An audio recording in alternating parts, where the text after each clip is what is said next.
So the workshop for today is looking at and unpacking the TeachAI AI Guidance for Schools toolkit.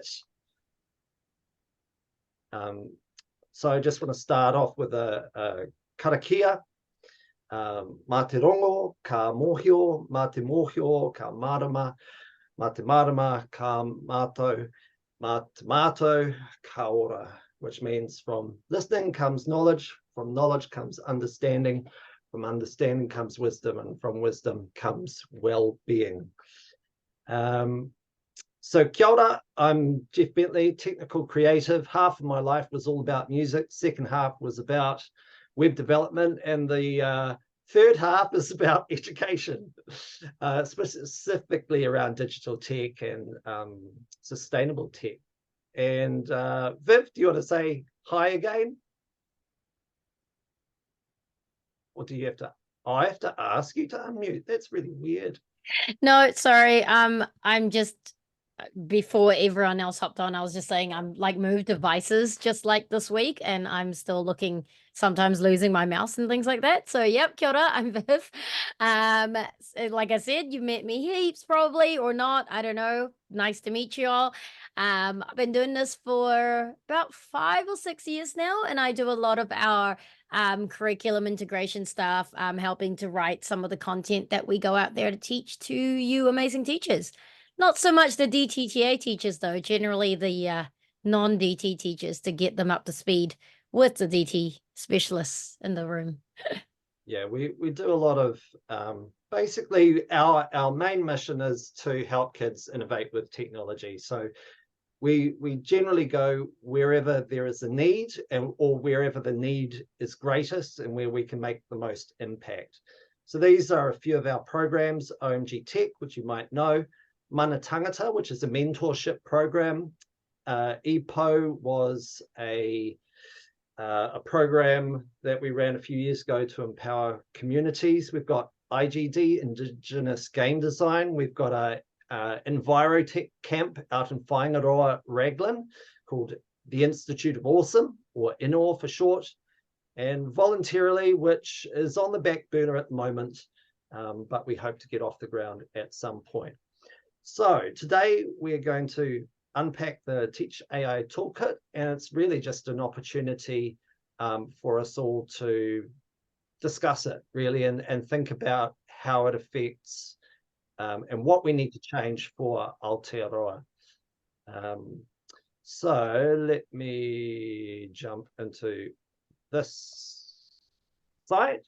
So hopefully, Viv, did you put the link in the chat for the TeachAI? Yes, the teachai.org/toolkit. I've just put that in the chat right above our shameless plug for the camp.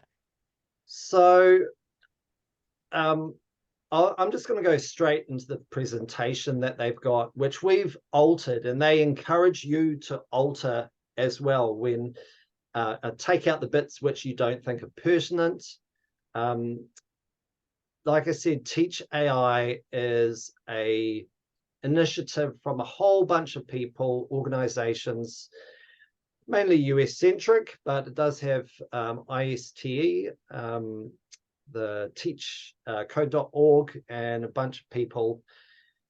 Really, and Viv and I went to the CSEdCon conference in November, and it was all about AI. It was AI this, AI that, and so we came away just thinking, what does this mean for Aotearoa?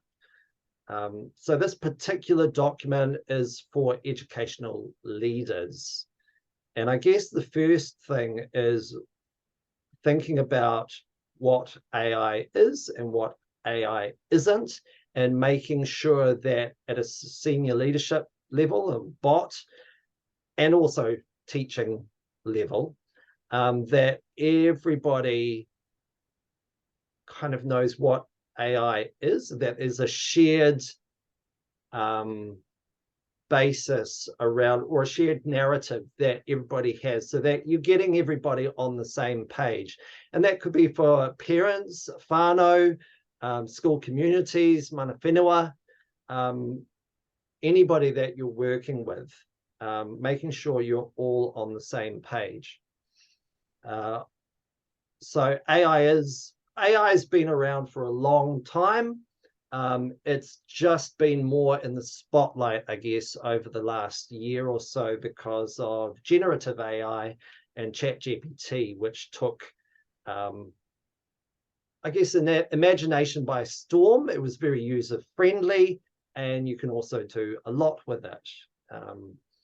And also image creators and things like that. But it's been in use in all sorts of applications for at least 10 years.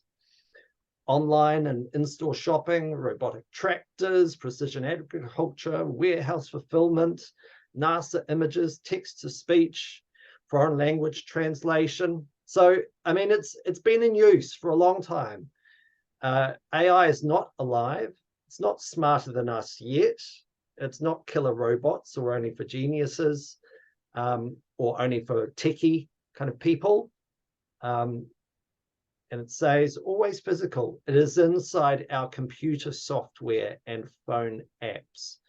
So I guess that control element is really important for people. And it's not like it's going to go away. The cat is out of the bag. So what does that mean for education? Now, remembering, actually, this is where I might open it up a little bit. Feel free to dive in. If you've got something that you want to say, feel free to raise your hand. And Viv, you can just say, hey, Jeff, somebody wants to talk. Yeah. I'll just read these things out. You can read them yourselves, but personalized learning, more practice problems for struggling students, more advanced concepts for students who are ahead. So Khan Academy have they have an AI program which is based on ChatGPT in the back end. They're using ChatGPT-4. And what they've said is that the prompt which they gave to ChatGPT was, you are now a teacher. You are kind of a Socratic teacher. You are not to give the answer, but to ask questions and kind of lead students to think for themselves. So that is available to anybody. If you go to Khan Academy, you will find it somewhere. You do have to pay for it unless you are a sponsor or you're a school in the US. But in there, they're able to do some of these things, help struggling students, give more advanced concepts. And it's for teachers as well, not just students. Differentiation in seconds, increased student persistence, handwriting conversion to digital, text to speech, speech to text, language translation. Education with AI is not replacing teachers. It's not going to solve every problem. It's not one more thing that needs to take a lot of time for busy educators or another thing, another subject that must be separate from digital technology departments. Any thoughts on that? No? Okay, we'll move on. If you have any thoughts, just raise your hand. AI literacy. So I guess this is about thinking about, like we talk about digital literacy or digital fluency, and this is about thinking about AI literacy. In the US, they separate computer science from, I guess, the design aspect of things, which we do a little bit inside the digital tech part of the technology curriculum, technology learning area in the New Zealand curriculum. But I think in Aotearoa, it's more integrated. But what they're saying is, in the same way that we have digital fluency and literacy, it's good to have AI literacy. And that might mean understanding how I can personalize my learning, access safety and privacy with apps and data sharing, properly cite AI usage when writing or creating, prepare for the future of work and act as an informed citizen. So it's even thinking about things like deep fakes, about, I mean, this whole toolkit is about creating policy for your kura, for your school. And so having read through it, it's a really good, it asks and raises lots of really good questions for you to consider when you're looking through it. With AI plus computer science, this is understanding the AI from a digital tech or computer science perspective. I can collect data responsibly, break down complex problems, analyze data critically, identify patterns and trends, evaluate the effectiveness of solutions, and ethically evaluate AI systems to minimize risk. So generative AI has been, like I said, it's been big in the news recently. And tools such as Bard, Bing, and ChatGPT, and even Copilot now in Windows 11, they're trained on massive amounts of data, and they're able to recognize patterns and relationships between words, images, sounds, and code. They use that understanding to create brand new, original, often creative outputs customized to the prompts that users provide. And so I'm sure many of you will have used that in some way, shape, or form. I certainly have found it useful in different ways. So what will happen if we don't teach our students about AI? Will it widen the digital divide? If you think of the old or existing digital divides, which is around computers and hello. Wow, who is it? Oh, meeting. Yeah. high-speed internet, one-to-one devices. If we're not teaching students and students don't have access to learn about AI at school, or if we don't do it, then they may not have access at home versus the ones who do, either because they have computers or access to computers at home, or they have their parents are quite happy for them to go on ChatGPT or use these other AI tools for education. So the question is, are we holding our students back by not letting them use AI? Any thoughts on that? Feel free to pipe up.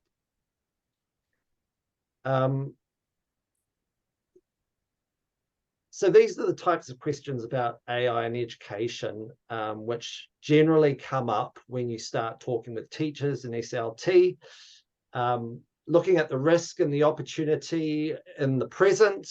The risk is, right, how do we stop plagiarism? How do we stop kids from cheating?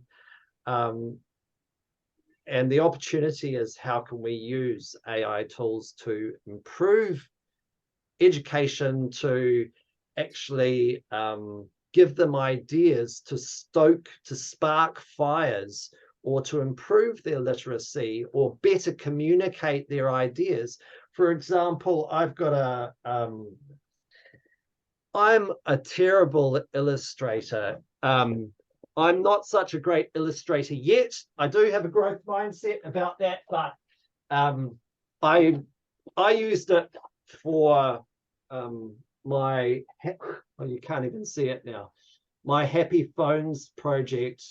I created a little picture using a prompt. I said I wanted a family of happy phones with their arms outstretched in a box, ready for a hug. And that was kind of what I came up with. But it would have taken me like weeks to actually create that. So I'm so grateful that I was able to have my vision come to life just using the tool, using the words that I know how to express that. In the future, the risk that you often hear about is, will AI replace teachers? And the opportunity there is, well, how can we rethink education in an age of AI?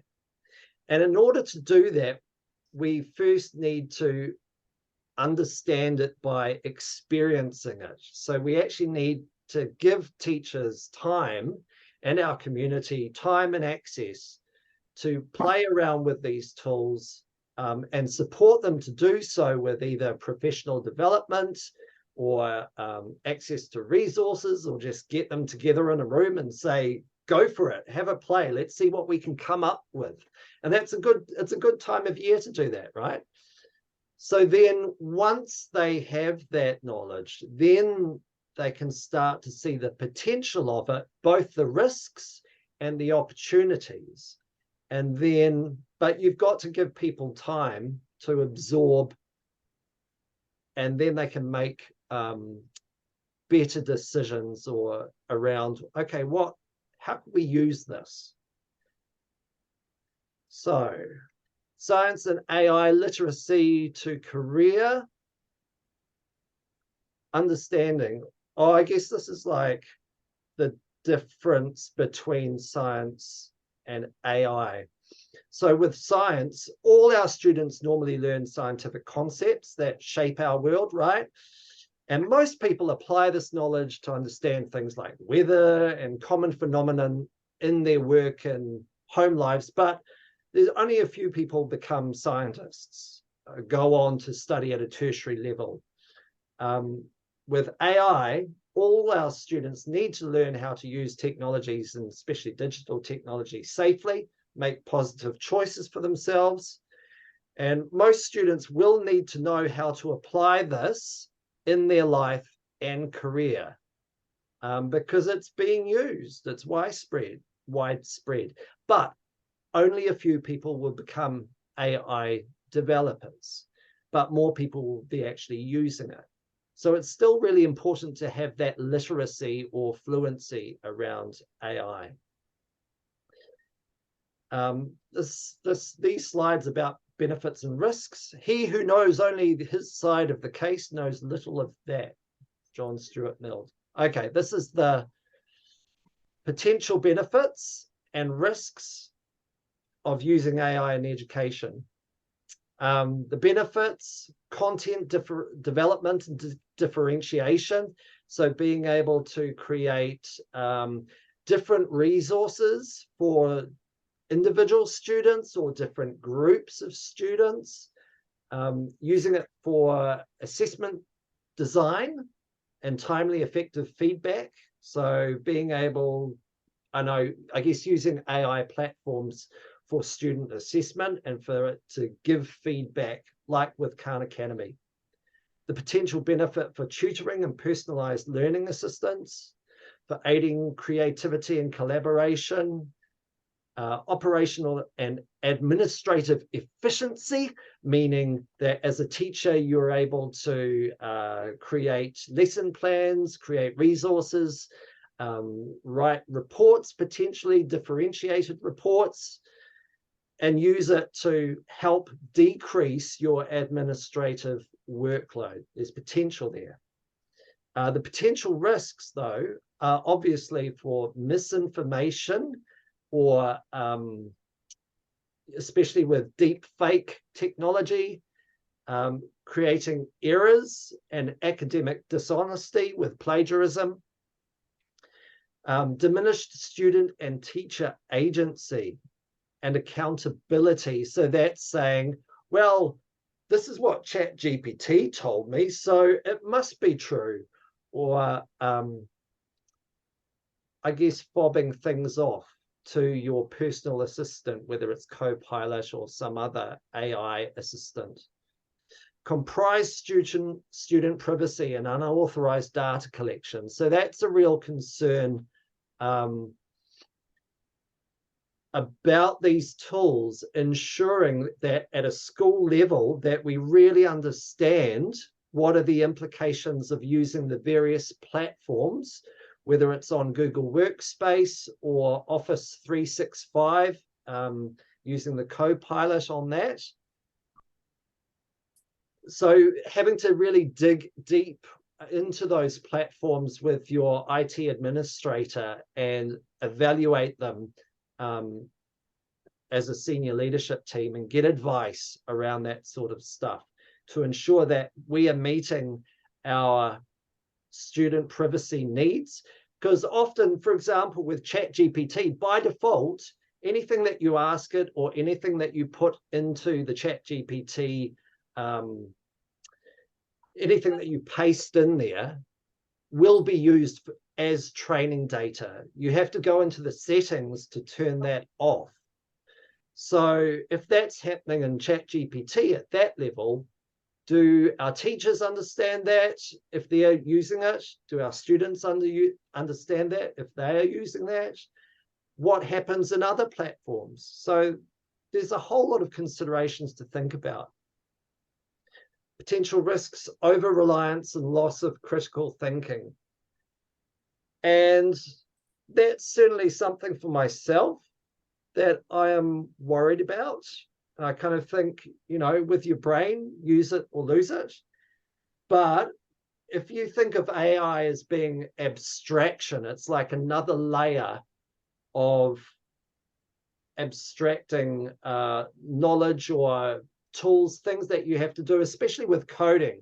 Say, for example, if I wanted to code something and I said, I really need an app to do this, this, and that, that's like a next level layer of an abstraction where you're just focusing on the business functionality.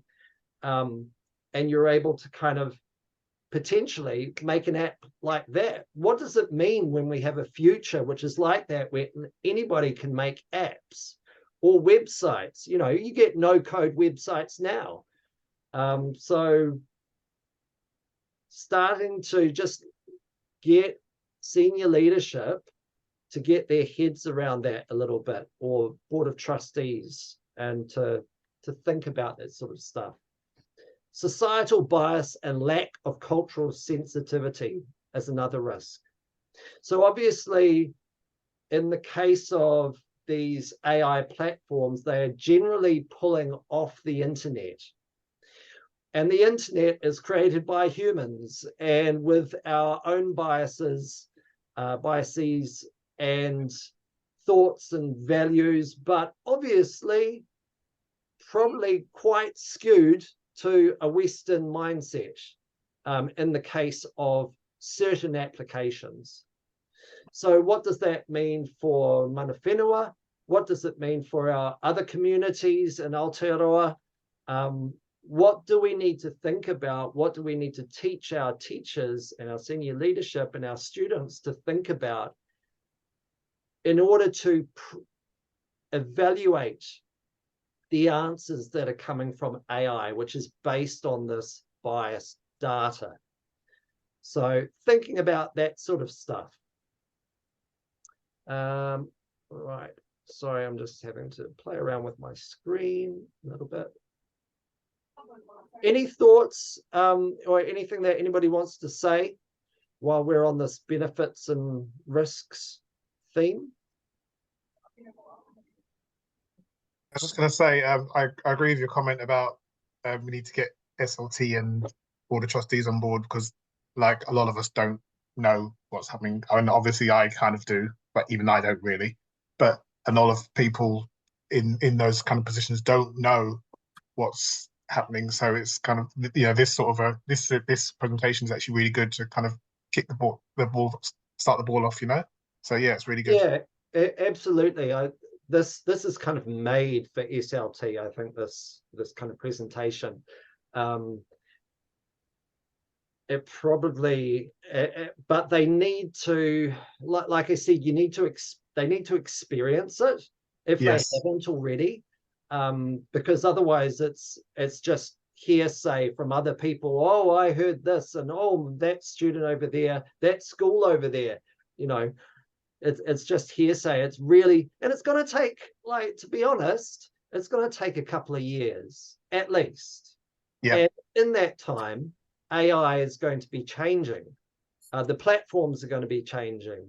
It's It's just going to get faster and faster, and probably integrated in a way that, I mean, for example, in Gmail, when I'm using Gmail, already there is automated suggestive text, right? It will pop up. I start typing and it suggests something, and I can press tab to have. So little things like that are already appearing, and it's just making them aware that, hey, that is AI. That's right. Is kind of looking that feature actually, I have a really funny story about that, which I think could drive home this point, is that my son, who's now 13, when he was about maybe 6, had, like, when he got his first Gmail account, had discovered that you could just keep hitting tab, and he wrote this super formal, fairly long email. And I'm like, did you write that yourself? Because he was, 6 or 7. I was quite amazed. And he was like, no, the thing wrote it for me. And it, like, mostly said what he wanted to in, like, a really super formal, weird way. But it just, like, even back then I was thinking, this is, it's scary because they're not thinking about what is that, like, because he didn't have the literacy at the time to really understand what he was running. He was like, it's kind of roughly what I was meaning to say, but yeah. And so, yeah, it's just like that kind of thing's been around for a while. And I think with ChatGPT and some of the other generative stuff that's come out recently, it's just sort of fast forwarded it a little bit, but yeah. Yeah, also, I think that's kind of a good lesson, because that's the kind of thing you actually need to do in the classroom. You need to show those examples so you can say, oh, if you know what you're talking about, and if you understand language structure, for example, this may or may not be good. Let's have a conversation about this. Is this good? Is this not? So it's about teaching language structure first, and then saying, right, let's use this tool. Actually, get the kids to realize, actually, most of the time, we're not going to use the tool. But actually, we're not saying don't use the tool. We're saying don't use it most of the time. Don't use it as the thing. If I want you to write a passage about something, use your brain instead of using the tool. Use the tool as the last resort, just to check your grammar, or check you might want to write a sentence in a different way. Just use it that way. Yeah, and just to bring up the comment from Jennifer in the chat there, the writing code yourself and getting AI to debug it, I think, especially at the kid level, that's a really great idea. But just to also be really aware to teach kids that, like, people that are out in the workforce shouldn't do that kind of stuff, because then it puts their IP out into the thing again. And so it's just that kind of, what does that mean? And while it may not matter for a level 2 NCEA assessment, it may matter, if they get out there. Yeah. Yeah, well, for a lot of corporates, it is ring fenced. So or on ChatGPT 4, for example, it is ring fenced for organizations. So they, like Microsoft and these organizations, they want corporates to use it, and they know that corporates don't want the risk of sharing their personal data. So when you start investing at a corporate level, that's not an issue, but it still is something to be mindful of.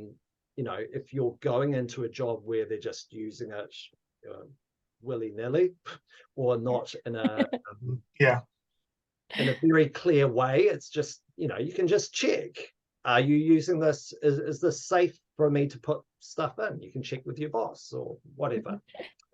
So let's fire on through all this stuff. There's lots more benefits and risks, and I think this one here is looking at some of the benefits and their corresponding risks. Efficiency and productivity, but then we become dependent on it. Do we become dependent on it? Thinking about all those sorts of things. Risks not traditionally recognized as lifelong learning, but I think learning about AI is definitely lifelong. Now this is a risks and related benefits of AI in education. Loss of jobs, loss of creativity. Benefits: reduced teacher shortage. Loss of creativity, less burdens, more creativity. I certainly, I'm, as a musician, like, AI is not an issue for me because I love playing music just for the love of it and playing with other people.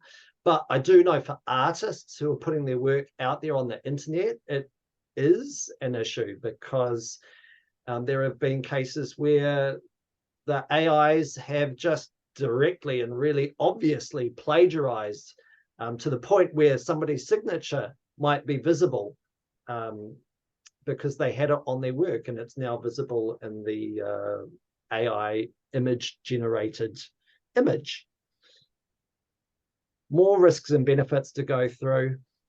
This is a lovely framework, I think, to show people to think about how AI works and the big ideas in AI. So one, knowing that computers perceive the world with using sensors, obviously with ChatGPT or something like that, where we're inputting, that's the sense. And then the agents which are within the AI maintain representations of the world, get all this data, and then they use that for reasoning. They learn from that data. We teach it how to learn, teach the model. And then intelligent agents require many kinds of knowledge to interact naturally with humans. So that's that ChatGPT language model where it's able to, so that you're able to talk with it. Or in the case of AI image generator, you're able to talk to it or use words to explain an image rather than with interpretive dance. But that might be coming, who knows? But at 5, we've got societal impact in the middle, where AI can impact society in both positive and negative ways. And we've already seen that with lots of fake news, misinformation, fake videos, the potential for that. And how do you spot that stuff? That's all stuff that we are all going to need to be on top of and aware of.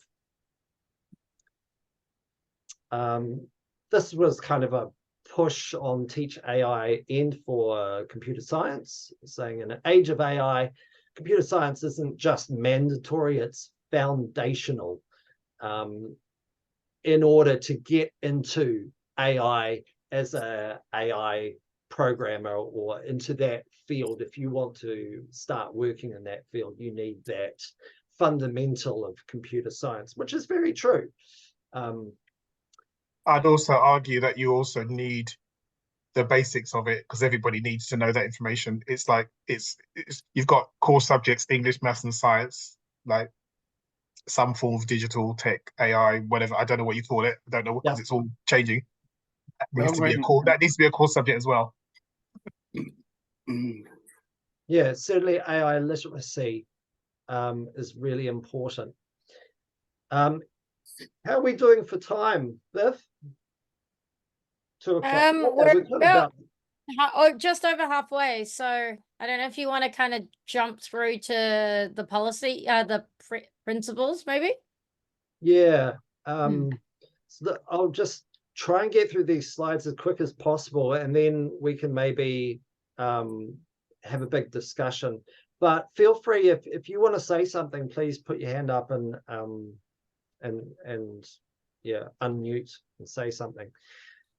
So these are kind of the roles and responsibilities. So Board of Trustees is kind of where it starts in terms of policy, and then, but obviously that's informed with students and teachers in tow.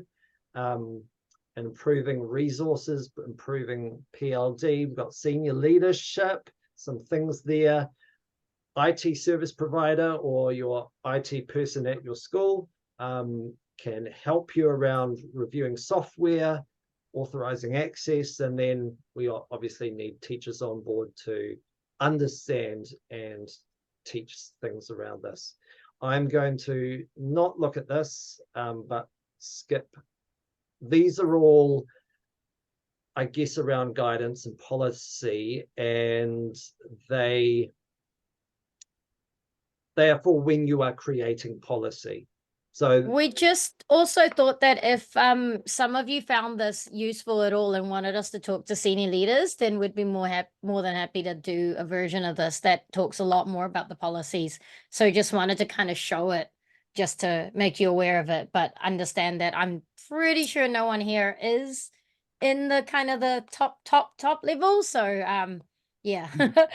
I guess the other thing is that you, even for SLT or you want to get them experiencing and make sure that they have experience so that you can have some of these conversations.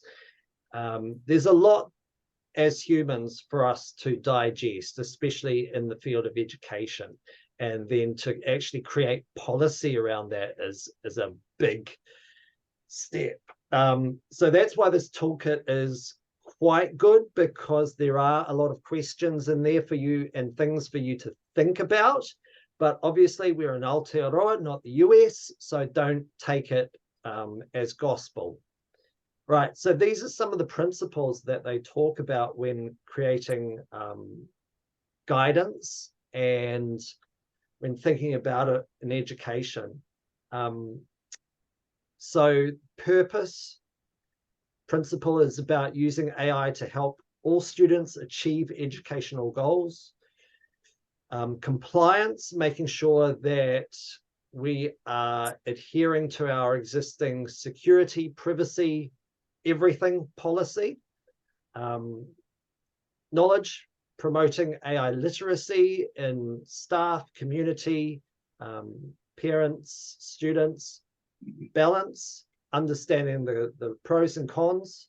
Integrity, ensuring that we that students and staff understand the risk and really promoting having integrity about your learning. Agency, making sure that we are letting the humans make the decisions, even if there might be information which is supported via AI. We're not just getting AI to write our policy for us. And evaluation, ensuring or thinking about how are we going to regularly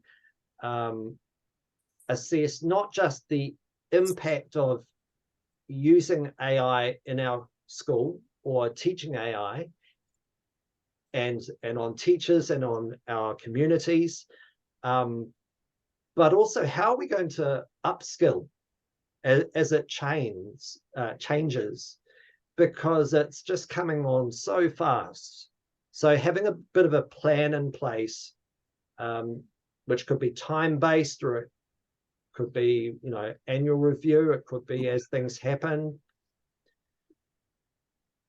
This just goes through all those principles and asks more questions. So they are the principles to think about when designing that have been recommended by TeachAI when you are creating policy around using AI in your kura. All right, so this is a bit more about teaching. There's sample student agreement. So we're getting into some of the other resources and documents of the toolkit now. I will use AI tools responsibly. I will use it only to support my learning and follow my school's rules, etc. I won't explain it. You can read through that. Then we're talking about computational thinking, which hopefully all you know. This is another framework that is used by one particular county in the US that you can have it. Now, there's a whole section on data on AI and education, but this is all US based. So it's interesting from just an observation. What we really should do is come up with the Aotearoa equivalent, but it's useful just for looking at for another perspective, or to look at our neighbors and go, what are they doing? Where are they up to? So this one says only 7% of education systems provide guidance about the use of generative AI, and this is worldwide. So that's a worldwide one, but this is about states, obviously. You can look through that. I won't go through this. Educators and students don't know how to use AI. Again, US centric. 16% of teachers believe that students know how to use AI well. 18% of teachers believe they personally know how to use AI well. What does it look like in your kura? Student expectations. 69% of students disagree that generative AI will replace human teachers in the future. And I think that's pretty obvious. There's a whole lot of things, just how to be a human, that teachers teach and support. Okay. There's so much in here. AI usage in education. Yeah, 15 minutes. 15 minutes. Okay, so I'll jump to perspectives. Oh, what were these ones? Just differing perspectives from, yeah, different people. Ongoing support. Yeah. Okay. So that is TeachAI. That's a presentation that you can utilize and change, which we have. But it's all on this website, teachai.org/toolkit. And you'll see in the menu, it's got links to the principles, sample guidance, existing policies, this presentation, which we just did, and you can customize it. Student agreement, parent letter, which you can, and again, obviously these are just ideas and very US centric, and there's links to more resources. But what I'd like to do now is just stop sharing and just have a big discussion, big corridor. I'll unspotlight myself. And I'm keen to hear what some of you are thinking about for your kura, or just whether you've tried generative AI or what's top of mind with AI this year for you. Any thoughts from anybody? Yeah, I kind of have tried it, but not really, not in any seriousness. I accidentally tried it because one of the lessons I tried to plan didn't work. So I thought, what can I do off the top of my feet, off the top of my head? And at the time, ChatGPT was kind of blocked at school. I could use it personally, but the students couldn't use it. So I thought, I'll just do something at home, and because it's obviously blocked at school. And I basically got ChatGPT to think, does it know who Malcolm Clark is? So I basically put some really loose, vague kind of description about me, thinking, will it work out who I am personally, or will it just think this is just a random person named Malcolm Clark? And it started talking about how I was a web designer and this, that, and the other. So I thought, okay, so I refined the thing and I said, no, I'm a teacher and I'm teaching intermediate kids in Auckland. And then it's kind of wrote a bit more, but it still kind of thought I was this web designer.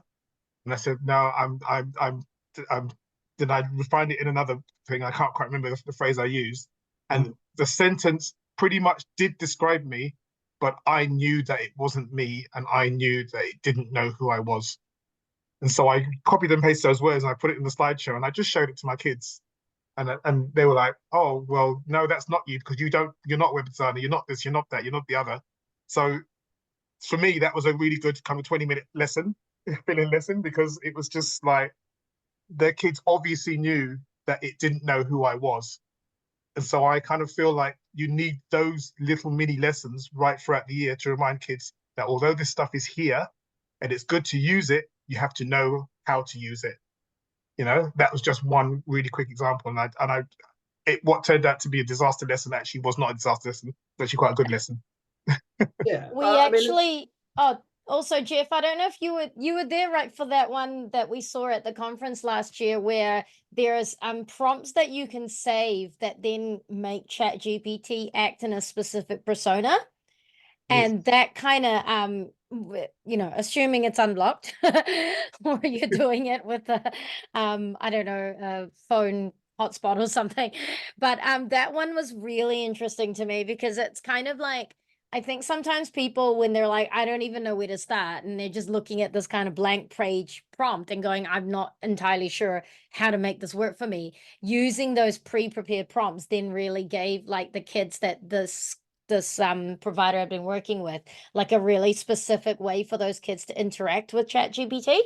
And so I'll find them later. I was just trying to have a quick look, now I can't find it, but yeah, it was just a really interesting way to kind of twist that way. It's like, oh, now you're talking as a specific thing, Yes. which made it really interesting. Yeah.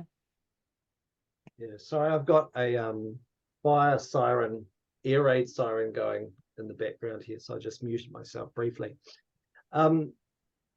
Yeah, I mean, it is fascinating what you can do. I've used it personally for coding, a whole lot of things which I never would have coded before had I not had just a little bit of support and guidance to show me how. I could have worked it out. I was wanting to create a Chrome extension, and I could have worked it out by going to Google maybe and looking for a tutorial maybe on YouTube and doing all these things. But I was able to say to ChatGPT, hey, this is what I want to do, and describe it. And we eventually got there. But I found that the information was outdated because ChatGPT 3 only knew up to 2021, and the API had changed in that time. So fortunately, I already have knowledge around JavaScript and things, so I was able to change it easily and update it. So in that sense, if you have a really good understanding of the sphere or the area that you are asking questions about, it can be really useful for giving clarity. Even in Khan Migo, which is Khan Academy's, I'll put the link in the chat, actually. You can get it. There we go. Khan Labs. The things that are there for teachers are things like, I have to teach this topic this term. It's been a couple of years, since I've done it. Can you just give me a reminder of all the main points? And it's able to go through and go, oh, think about this, that.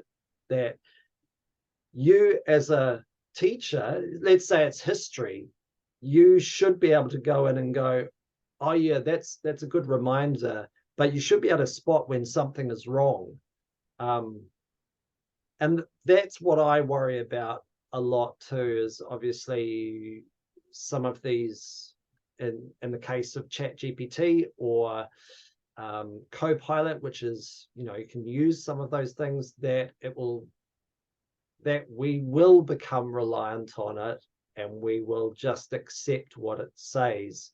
I asked it to whether there was a whakatauki around a particular phrase in English, or something similar, and it came up with it. It came up with a whakatauki, and it's kind of said and it all made sense, i te reo Māori.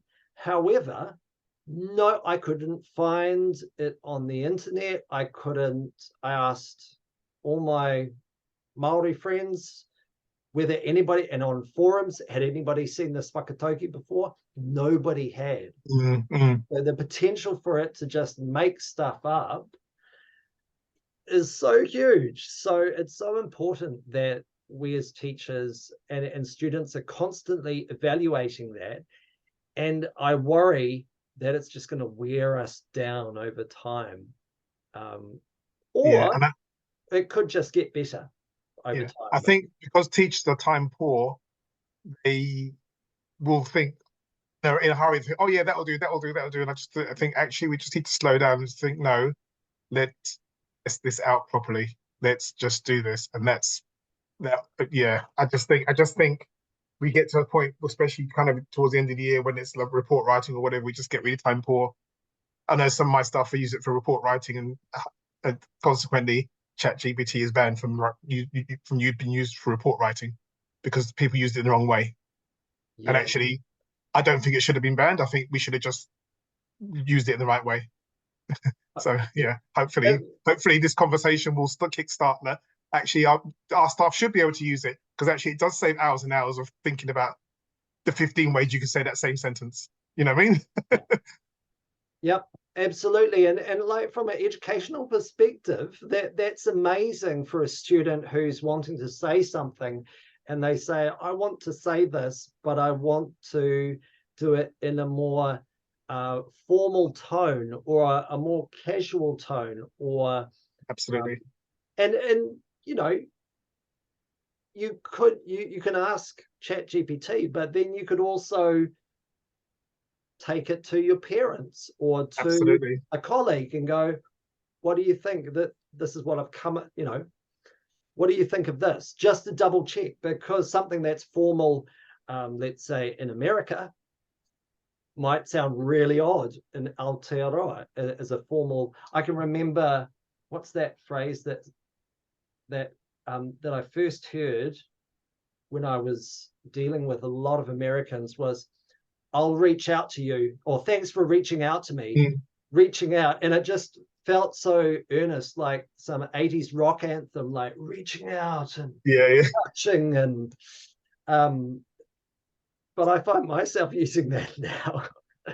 Usually I mean, that's the other thing with like a lot of the stuff accelerating, like almost like the Americanization of our popular culture and stuff like that, where it's like you don't realize how much of it, and you know, that's like digital tech 101, right? Like who made it and for whom and why.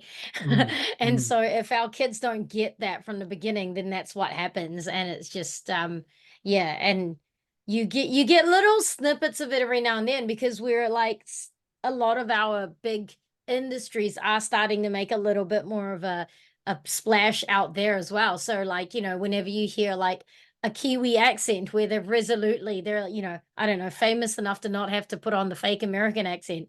And it's just this little bit of like, that's, you know, that's the non-American bit of this, whatever popular TV show or whatever it is. And I think like some of those things we need to kind of, as educators, highlight that stuff a lot more, because it really shows that uniqueness across our country, and how we could be some of the ones creating some of this tech.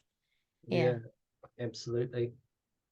Does anybody else have any other thoughts or want to share anything from today? Simone, is it Simeon or Simone? Sorry, had a great point in the chat there. Foundation of large language models and AI is training. So you're reminding us to point out that supervised, unsupervised training. And that's true. It's just, you know, really important to just really tell, like really show our kids that it's from, I mean, we've been saying this for years, haven't we, Jeff? The whole yeah, Instagram is free, but it's because you're paying for it with your personal data, you know, TikTok, all of that. And it's like really getting kids, especially our teens, to understand that, our teens that have grown up not knowing a time before social media. And so for them, this is just completely normal. Generative AI is the obvious, like, you know, a next step after always being told exactly what to look at on Instagram and YouTube for their entire lives. Now they're being told what to write and think. And for them it's completely normal. So I think our scary danger bit is that we're all getting old and dying, and that this next generation may just like never know what it was like before. I don't know. That's a terrible thought to end on. All right. Well, thank you everybody for coming along today. I hope it was useful just to go over some of the toolkit and just see what it is kind of showing. I think it's really useful, even just for prompting ideas of what do we need to think about as a kura, or as a board of trustees or SLT when we're engaging. I would love for a New Zealand version to be created in English and from Te Ao Māori perspective, because it's going to be completely different, like one for whare kura, one for our schools, so that we can think about it and be true to our values here in Aotearoa. So with that, I just want to do a closing karakia. Actually, I don't know if I've got a closing. I'll do this one. Mā te haumahana, mā te hihi o te rā, me te wairua o tātou tipuna, e manaaki e tiaki I te ahi nei. May the warm winds and may the sun's energy, may the spirit of our ancestors guide us this afternoon. Thank you all for coming today. It's been good to just go over it for ourselves. And I just want to wish you an awesome year. Feel free to get in touch with us. You can, I'll type my email into the chat if you want us to chat with SLT or just have a conversation. We're really open to just chatting about various things in schools. Please get in touch. We'd love to speak with you. Otherwise, have a wonderful year, and we might see you sometime during the year. Yeah. Thanks for all your thoughts, Malcolm, and thanks. You're welcome. Have a great Bye, afternoon. everyone. Ka kite. Thank you to everyone.